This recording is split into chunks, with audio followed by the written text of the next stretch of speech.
Hey there drone fans, Rick here again with a quick review of the DJI Mini 3 Pro drone.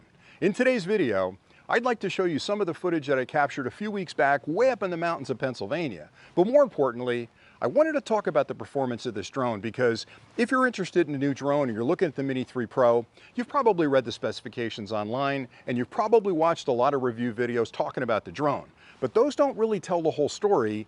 Until you get this drone up in the air, you can't really tell how it performs. And I've flown it an awful lot, but on this trip to Pennsylvania, I thought to myself, those are going to be kind of rough conditions. It's going to be windy, there's going to be a lot of obstacles up there, so I'll bring a couple of drones along. I had the Mini 3 Pro with me, the Air 2S, and the Mavic 3. And I thought, okay, if it gets really windy or gets really dark and I need to capture some footage, I'll put up a bigger drone that can handle the wind a little bit better and be stable up there in the air. And what I found over the course of 4 or 5 days was that I kept reaching for the Mini 3 Pro over the other two drones. Now, I'm not saying it shoots the same kind of video as the other drones or it's anywhere near as nice as the Mavic 3, but it did everything I needed to do to capture that footage. And what blew me away the most was how well it handled really stiff and gusting winds up there, because those winds got up to really high levels and this flew like a champ. The drone was getting buffeted around, but that footage is rock solid, which again blew me away. So on paper, it's an amazing drone. It weighs less than 250 grams.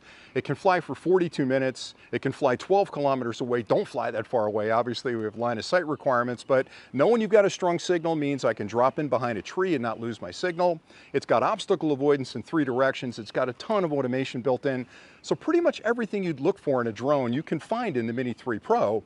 But again, putting it up in the air, if it can't handle the wind or it gets goofy up there and takes some really horrible footage, it's really not worth it. And I know on paper it looks like it's going to be great, but I'm here to tell you, compared to the Air 2S and compared to the Mavic 3, because of the small size, this is the drone I reached for every time I was going to put a drone up. And I had those other drones with me, batteries were fully charged, and I found I wasn't flying them by day 3. I ended up flying the Mini 3 Pro more than I flew the other drones. So I guess what I'm getting at here is, I kind of thought of this as a smaller drone that had sort of niche, places I could fly it if the wind was right and if I had good sunlight, or if I didn't have to fly that far away, it'd be perfect. And I found that this performs so well that it became the drone of choice for me on that trip. And I think it'll be the same for you as well. Now, I'm not saying it's going to replace the Mavic 3 or replace the Air 2S, but as a travel drone, it's probably going to do 90% of what you need up in the air, especially if you're going on vacation with family and friends, or you're just getting into the hobby.